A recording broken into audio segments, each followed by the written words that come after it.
Hello friends, good morning. কেমন আছো সবাই? আশা করছি যে যেখান থেকে আজকের ভিডিওটা দেখছো সবাই খুব ভালো আছো আর সুস্থ আছো। আর আমরাও ভালো আছি। আমার আরও একটি নতুন ভ্লগে তোমাদের সবাইকে স্বাগত জানাই। আজকে শুক্রবার আর এখন বাজে সকাল 8টা, আর এখন থেকেই তোমাদেরকে সাথে নিয়ে ব্লগটা শুরু করছি। আশা করছি আজকের ব্লগটা তোমাদের ভালো লাগবে। তো সম্পূর্ণ ভিডিওটা দেখার জন্য অনুরোধ রইল।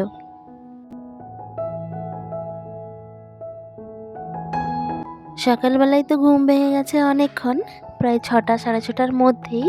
আর তারপর একটু ল্যাদ খেয়ে বিছানা ছেড়েছি 7:30টার দিকে। আসলে প্রতিদিনকারই অভ্যেস 6টার মধ্যেই ঘুম থেকে ওঠা, আর যতই বাপের বাড়িতে থাকি না কেন সেই অভ্যেসটা তো রয়েই গেছে, তাই ঘুম অটোমেটিক 6টার মধ্যে ভেঙেই যায়। আর তারপরে তো হাজব্যান্ডের মর্নিং ডিউটি চলছে, 5:15 সময় অ্যালার্ম দিয়ে রাখতে হয় আর ওকে ডেকে তুলতে হয়। সামনে থেকে ডেকে তোলা আর ফোন করে ডেকে তোলার মধ্যে অনেকটাই পার্থক্য। কোনো দিন একবার ফোন করলেই উঠে পড়ে, আবার কোনো দিন 4 থেকে 5 বার ফোন করার পর ফোনটা রিসিভ করে। আর আমার আবার একটাই খারাপ অভ্যাস আছে, কি সকালবেলায় একবার ঘুম ভেঙে গেলে আর কিছুতেই ঘুম ধরতে চায় না, তো তখন থেকে জেগেই রয়ে যাই। তোমাদের সঙ্গে কথা বলতে বলতে দেখো ঘুম থেকে উঠে আমি ফ্রেশ হয়ে আগে বিছানাটা গুছিয়ে নিয়েছি। আর ফ্রেশ হওয়ার আগে বিছানাটা গুছাতে পারিনি, কারণ মেয়ে ঘুমোচ্ছিল, আর মেয়ে ঘুম থেকে ওঠার পরেই বিছানাটা গুছালাম। আর তারপরেই মায়ের বাসনের তাকটা এলোমেলো হয়েছিল, আর সেটা একটু ভালোভাবে গুছিয়ে রাখছি। সকালবেলাই তো মাসি বাসনগুলো ধুয়ে রেখে দিয়ে গেছে, আর বাসনগুলো কিছুক্ষণ ধরে জল ঝরিয়ে নিয়ে তারপর এই তাকটার মধ্যে গুছিয়ে রেখে দিচ্ছি। ভাইয়ের বউ আছে বাড়িতে, কিন্তু রান্নাবান্নার কাজে ব্যস্ত আছে, তাই এদিকটা আমিই সামলে নিচ্ছি। আমি তো আর সবসময় থাকতে পারি না, তা বলে আমার জন্য তো আর কোনো কাজ আটকে থাকে না, তাই না?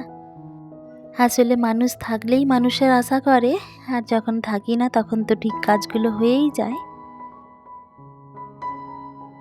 আসলে এটা তো ভাড়া বাড়ি। অনেকেই বলেন যে ভাড়া বাড়িতে থাকলে নাকি অত পরিষ্কার পরিচ্ছন্ন করে রাখার দরকার নেই।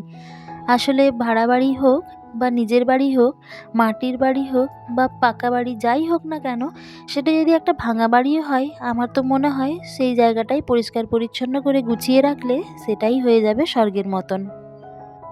আর আমি যখনই বাপের বাড়ি আসি না কেন, তখনই এইসবগুলো পরিষ্কার পরিচ্ছন্ন করে থাকি।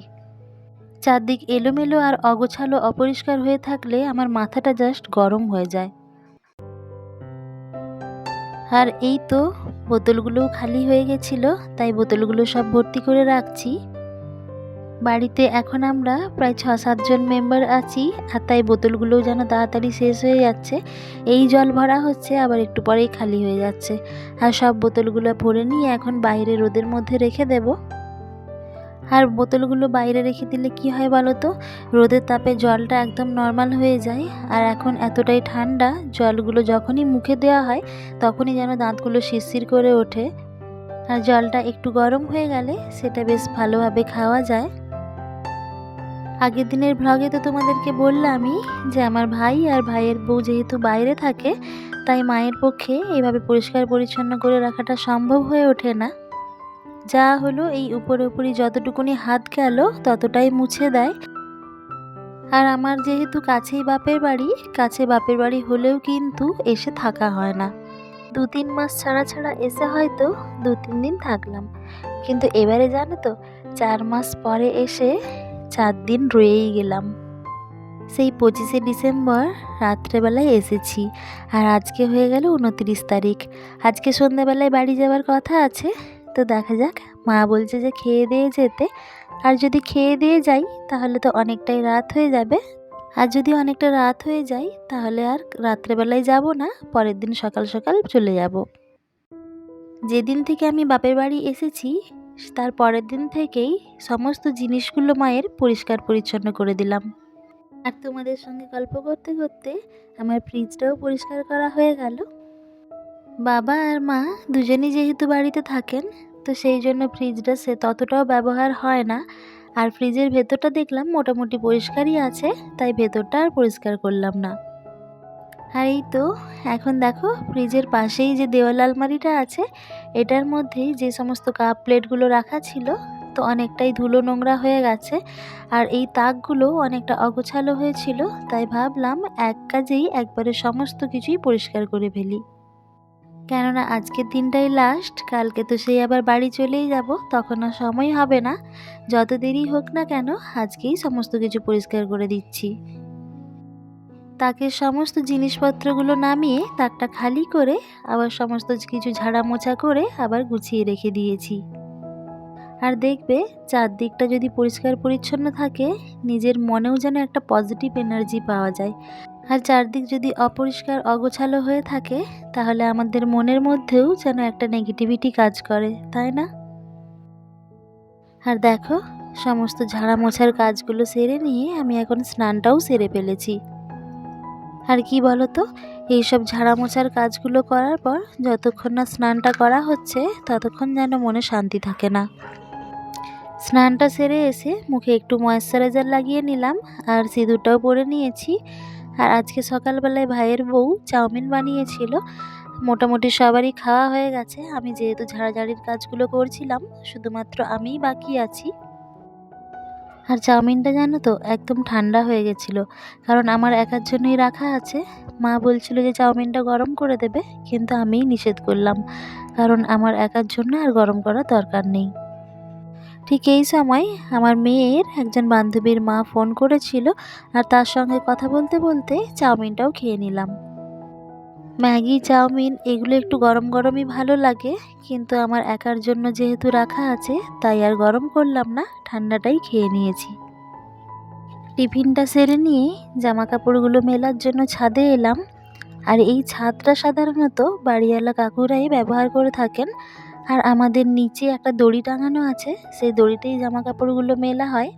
কিন্তু দড়িটা যেহেতু আজকে পুরো জামা কাপড়ে ভর্তি হয়ে গেছে, তাই কিছু জামা কাপড় ছিল সেগুলো ছাদেই মেলে দিতে এলাম। আর দেখো যেহেতু স্নান টান সব হয়ে গেছে, তাই ভাবলাম যে মায়ের এখানে ঠাকুরের তাকটা একটু পরিষ্কার করে দিই। ঠাকুরের তাকটা কতটা অগোছালো হয়ে আছে সেটা তো তোমরা দেখতেই পাচ্ছ। আর তাই তাক থেকে সমস্ত জিনিসপত্রগুলো নামিয়ে নিয়েছি।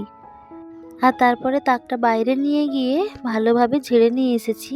আর তারপরে এখন ভেতরে একটু হালকা করে ঝেড়ে দিচ্ছি। আর তাকটা সরানোর পর তাকের পেছন দিকে যে সমস্ত ঝুলগুলো হয়েছিল সেগুলোও হালকা করে এভাবে আস্তে আস্তে করে ঝেড়ে নিচ্ছি।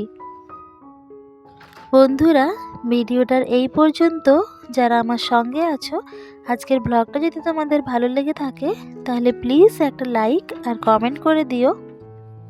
আর যারা আমার নতুন বন্ধু আছো, ভিডিওগুলো দেখছো অথচ চ্যানেলটা এখনও সাবস্ক্রাইব করোনি, চাইলে চ্যানেলটা সাবস্ক্রাইব করে আমার এই ছোট্ট পরিবারের পাশে থাকতে পারো।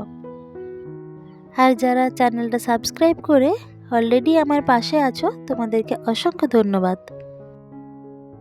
আর দেখো এই তাকটা আমি ভালোভাবে ঝেড়ে নিয়েছি, আর কতগুলো পেপার কেটে রেখেছিলাম সেইগুলোই তাকটায় ভালোভাবে বিছিয়ে দিয়ে ঠাকুরের জিনিসগুলো একে একে গুছিয়ে রেখে দিয়েছি। যে কোনো জিনিস গোছগাছ থাকলে দেখতেও ভালো লাগে, আর হাতের কাছে সমস্ত জিনিসটা টাইম মতন পাওয়াও যায়। আর আমাদের বাড়িতে ঠাকুরটা এই দেওয়াল আলমারিটার মধ্যেই রাখা হয়, আর ঠাকুরের সমস্ত জিনিসপত্রগুলো এইভাবে এই তাকটার মধ্যে রাখা হয়। ঠাকুরের সিংহাসন কিনলেও কেনা যেতে পারে, কিন্তু মা বলছে যতদিন না বাড়ি হচ্ছে ততদিন কোনো জিনিস কিনে আর জিনিসগুলো বাড়াবে না, কেননা বাড়ি হবার পর আবার তো সেই বয়ে বয়ে নিয়ে যেতে হবে। তার থেকে একদম নতুন বাড়িতেই সমস্ত জিনিসপত্রগুলো কেনা হবে। আর এই যে কার্তিক ঠাকুর আর সরস্বতী ঠাকুর দুজনের জায়গাটা একটু অল্টারনেট করলাম, আর তারপরে প্রচণ্ড ধুলো হয়েছিল ঝাড়াঝাড়ি করার ফলে, সেগুলো এখন ভালোভাবে মুছে নিয়েছি। আর আমার মেয়ের জামা কাপড়গুলো সকালে কাচা হয়েছিল, আর এখন মোটামুটি সবই শুকিয়ে গেছে, আর সেগুলো এখন ভাঁজ করে রেখে দিচ্ছি। বন্ধুরা, আজকের মতন ভিডিওটা এই পর্যন্তই রাখছি। দেখা হবে আরও একটি নতুন ব্লগের সাথে। ততক্ষণ সবাই ভালো থেকো, সুস্থ থেকো। আর তোমাদের সবাইকে জানাই advance happy new year. Tata.